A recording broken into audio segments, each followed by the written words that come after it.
सियावर रामचंद्र जी की जय। रामायण अयोध्या कांड द्वितीय सोपान मास परायण का 20वां विश्राम भाग 12। श्री भरत जी प्रभु श्री रामचंद्र जी से बोले कि हे देव, हे स्वामी, आपके अभिषेक के लिए गुरुजी की आज्ञा पाकर मैं सब तीर्थों का जल लेता आया हूं। उसके लिए क्या आज्ञा होती है? मेरे मन में एक और बड़ा मनोरथ है जो भय और संकोच के कारण कहा नहीं जाता। श्री रामचंद्र जी ने कहा, हे भाई, हे भ्राता, हे तात कहो। तब प्रभु की आज्ञा पाकर भरत जी स्नेहपूर्ण सुंदर वाणी से बोले,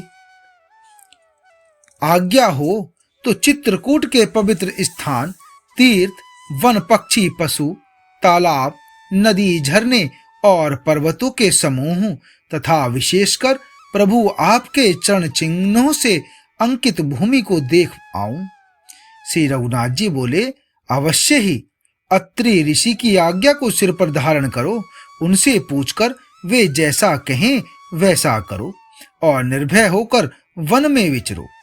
हे भाई, अत्रि मुनि के प्रसाद से वन मंगलों का देने वाला परम पवित्र और अत्यंत सुंदर है, और ऋषियों के प्रमुख अत्रि जी जहां आज्ञा दें वहीं लाया हुआ तीर्थों का जल स्थापित कर देना। प्रभु के वचन सुनकर भरत जी ने सुख पाया और आनंदित होकर मुनि अत्रि जी के चरण कमलों में सिर नवाया।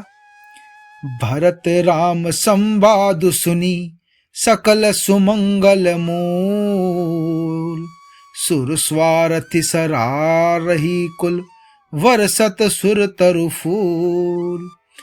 अर्थात समस्त सुंदर मंगलों का मूल भरत जी और श्री रामचंद्र जी का संवाद सुनकर स्वार्थी देवता रघुकुल की सराहना करके कल्प वृक्ष के फूल बरसाने लगे। भरत जी धन्य हैं, स्वामी श्री राम जी की जय हो। ऐसा कहते हुए देवता बलपूर्वक अत्यधिक हर्षित होने लगे। भरत जी के वचन सुनकर मुनि वशिष्ठ जी, मिथिलापति जनक जी और सभा में सब किसी को बड़ा उत्साह आनंद हुआ।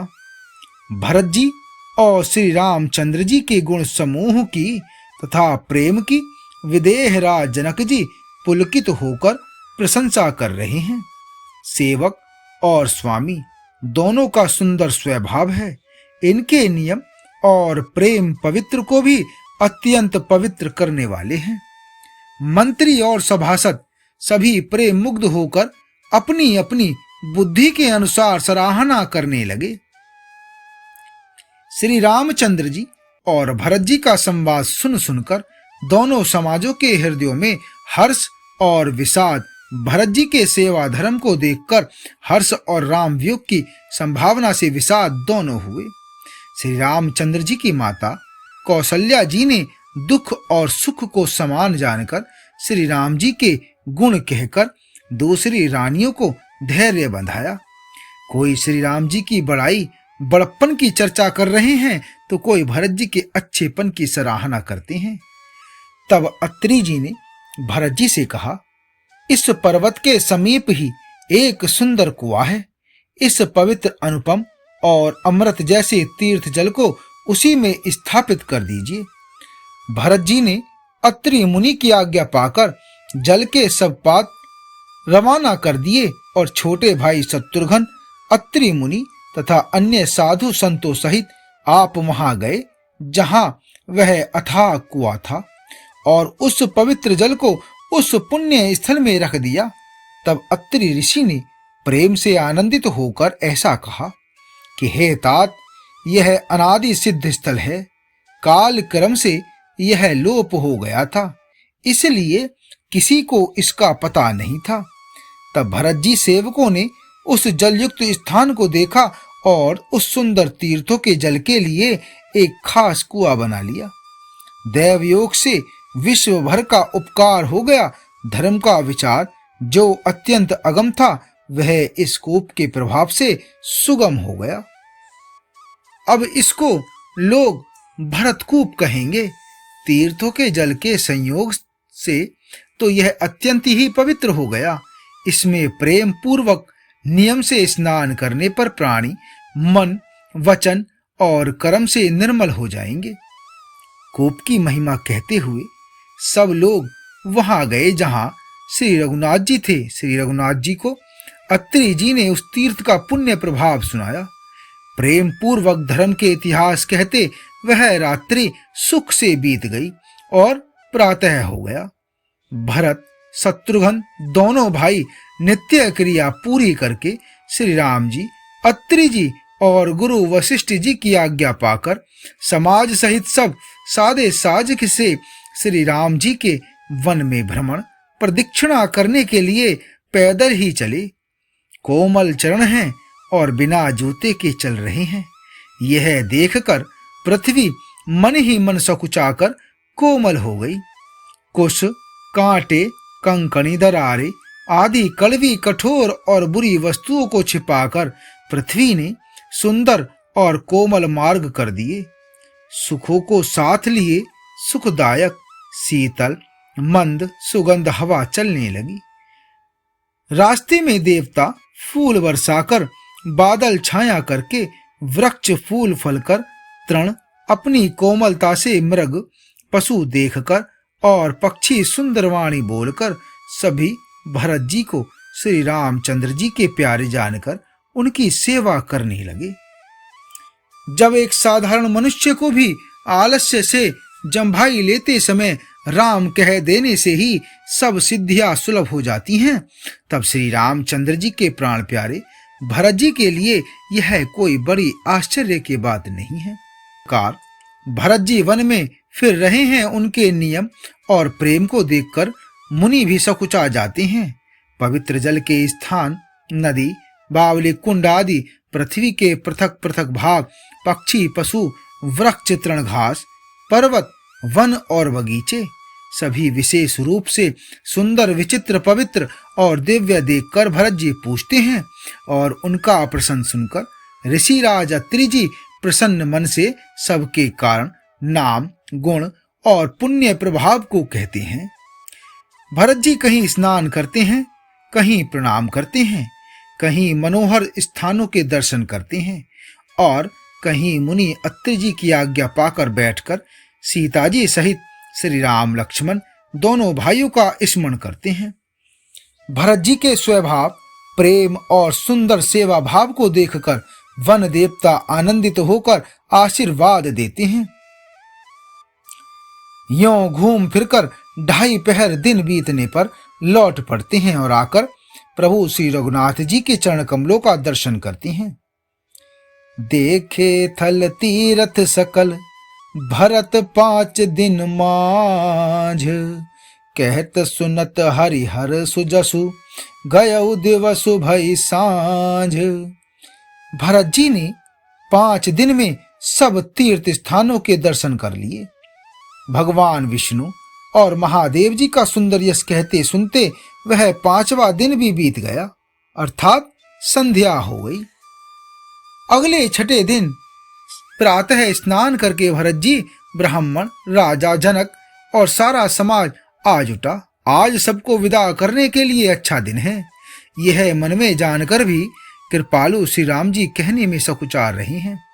श्री रामचंद्र जी ने गुरु वशिष्ठ जी, राजा जनक जी, भरत जी और सारी सभा की ओर देखा, किंतु फिर सकुचाकर दृष्टि फेरकर वे पृथ्वी की ओर ताकने लगी।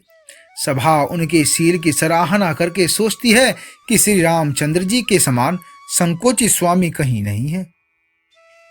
सुजान भरत जी श्री रामचंद्र जी का रुख देखकर प्रेम पूर्वक उठकर विशेष रूप से धीरज धारण कर दंडवत करके हाथ जोड़कर कहने लगे कि हे नाथ, आपने मेरी सभी रुचियां रखी, मेरे लिए सब लोगों ने संताप सहा और आपने भी बहुत प्रकार से दुख पाया।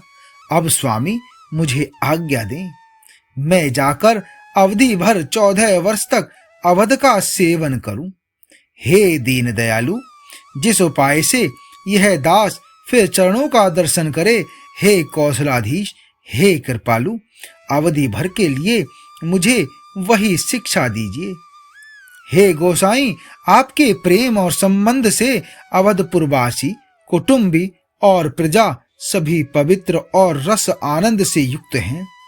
आपके लिए भव दुख, जन्म मरण के दुख की ज्वाला में जलना भी अच्छा है, और प्रभु आपके बिना परम पद मोक्ष का लाभ भी व्यर्थ है। हे स्वामी, आप सुजान हैं, सभी के हृदय की और मुझ सेवक के मन की रुचि, लालसा, अभिलाषा और रहनी जानकर हे प्रणतपाल, आप सब किसी का पालन करेंगे और हे देव, दोनों तरफ को और अंत तक निभाएंगे। मुझे सब प्रकार से ऐसा बहुत बड़ा भरोसा है, विचार करने पर तिनके के बराबर जरा सा भी सोच नहीं रह जाता। मेरी दीनता और स्वामी का स्नेह दोनों ने मिलकर मुझे जबरदस्ती ढीठ बना दिया है। हे स्वामी, इस बड़े दोष को दूर करके संकोच त्याग कर मुझ सेवक को शिक्षा दीजिए। दूध और जल को अलग अलग करने में हंसनी की सी गति वाली भरत जी की विनती सुनकर उसकी सब भाई ने प्रशंसा की। दीन बंधु सुनि बंधु के वचन, दीन छलहीन, देश काल अवसर सरिस, बोले राम प्रवीण। दीन बंधु और परम चतुर श्री राम जी भाई भरत जी के दीन और छल रहित वचन सुनकर देश काल और अवसर के अनुकूल वचन बोले। हे तात, तुम्हारी, मेरी परिवार की, घर की और वन की सारी चिंता गुरु वशिष्ठ जी और महाराज जनक जी को है। हमारे सिर पर जब गुरु जी, मुनि वसवामित्र जी और मिथिलापति जनक जी हैं, तब हमें और तुम्हें स्वप्न में भी कलेश नहीं है। मेरा और तुम्हारा तो परम पुरुषार्थ, स्वार्थ, सुयश, धर्म और परमार्थ इसी में है कि हम दोनों भाई पिताजी की आज्ञा का पालन करें। राजा की भलाई उनके व्रत की रक्षा से ही लोक और वेद दोनों में भला है। गुरु, पिता, माता और स्वामी की शिक्षा, आज्ञा का पालन करने से कुमार्ग पर भी चलने से पैर गड्ढे में नहीं पड़ता, अर्थात पतन नहीं होता। ऐसा विचार कर सब सोच छोड़कर अवध जाकर अवधि भर उसका पालन करो। देश, खजाना, कुटुंब, परिवार आदि सबकी जिम्मेदारी तो गुरुजी की चरण रज पर है। तुम तो मुनि वशिष्ठ जी, माताओं और मंत्रियों की शिक्षा मानकर तदनुसार पृथ्वी, प्रजा और राजधानी का पालन अर्थात रक्षा भर करते रहना। श्री तुलसीदास जी कहते हैं कि श्री राम जी ने कहा, आगे का भाग 13 में। जय श्री राम।